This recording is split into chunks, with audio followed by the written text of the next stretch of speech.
We're about to be building the foundation to scale. But here's the plan, and here's exactly what's going to happen. In the next 18 months, we're going to have 50 clients paying, on average, $25,000 per month. That is a decent chunk of change. So what's everyone doing right now? First off, looking hella cute. Woo! We're really building out the training system to onboard employees, SOPs, standard operating procedures for the youngins out there, which just means that Moses is showing the exact process is exactly what he's doing. One, therefore, it's going to be easier to onboard an employee, have the exact training in place to where they know what to do. And it's not our fault if someone fucks up. George told me, and he's spot on, classic George just being perfectly right. All right, bro. He said that if you find an incredible employee, but don't have the proper systems and processes in place and have a road for them to get to their level of success, then it's your fault. You failed the employee. So when we're trying to really start to scale, because if we want 50 clients, so for that, we're going to need to take on 2.5 clients per month for the next 18 months, which is actually very doable. Whenever you have let's say a medium-term goal, you just need to reverse engineer how you're going to get there. We have 4 clients that want to get onboarded, and then I think next month, there's going to be another 4 to 5 that want to be onboarded. Therefore, what do we need to do? If we have all this demand, we really need to focus on training employees to where we can service these clients at scales, because we don't have a $25,000 per month fee. It's anywhere from 10 to 20, depending upon what everyone needs. We make most of our money on the performance-based model. Where does that come in? We have to show great results for these clients. And so we need to be able to have an onboarding system for people, and especially the lower level staff, let's say, like the things that you can offshore, some sort of VAs and a lot of the minuscule tasks on a day-to-day basis. We still couldn't just bring someone on and tell them to do everything if we didn't give them all the material they needed to do it. Moses is working on building out all of his shit. He's the funnel guy. This dude could fucking build a funnel of I actually don't know. He's writing down exactly what he needs to do, or bringing on the next funnel person, because Moses is already working quite a bit. He probably could not take on 8 more clients.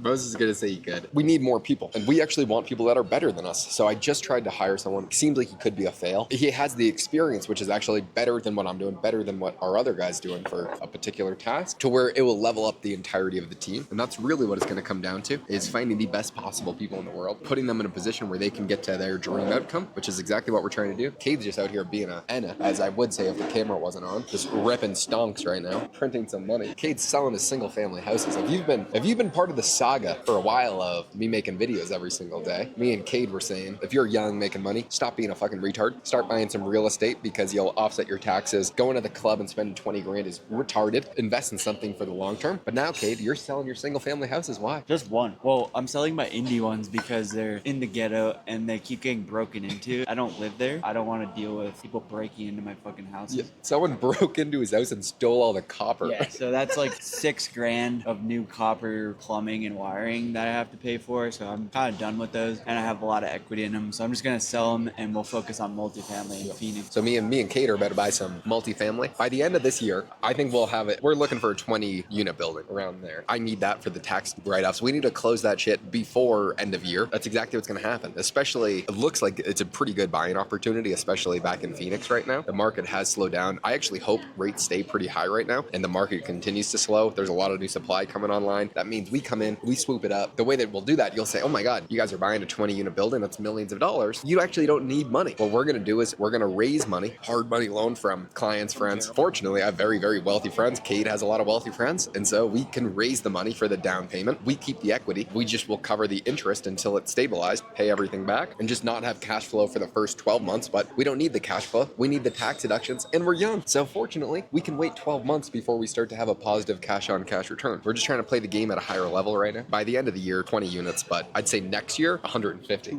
200. All right, we'll call it in the middle, 250. I'm also really looking if I could find billboards. If anyone watching this has any connections to anyone with billboards, I will buy it. I promise you, if it's a good deal, it is so easy to raise the money. And I have about 5 dozen friends that are very wealthy said, Josh, if you can find me a billboard, I'll buy it with you. What does that mean? You buy $1 million billboard, someone else puts up the capital. Let's say they put up 50%. That means they put up $500,000 to buy the billboard. You put on on $500,000 of debt, you manage it. You, as the person putting the deal together, you can get a 20 to 30% GP. You could do GP, LP, or you could just do a joint venture. Completely depends on the scale of what you're doing. The beautiful part of billboards, you put on $500,000, you get $1 million of tax deductions because you can write off the entire billboard year one. It is a fantastic model. Cade doesn't have that problem because he just bought a sixplex, so he doesn't need it. We're gonna have 50 clients paying $25,000 per month. That is a decent amount of money, but that's just 18 months from now. We're gonna grow to a multi-billion-dollar business. We're gonna sell. We're gonna go to Thailand, and we are going to train like ancient monks for a year, come back and take the money and become Batman. We're gonna stand in the Empire State Building, like over it. It's gonna be raining and gloomy. We're gonna have our capes on, and we're just gonna be like sitting like this.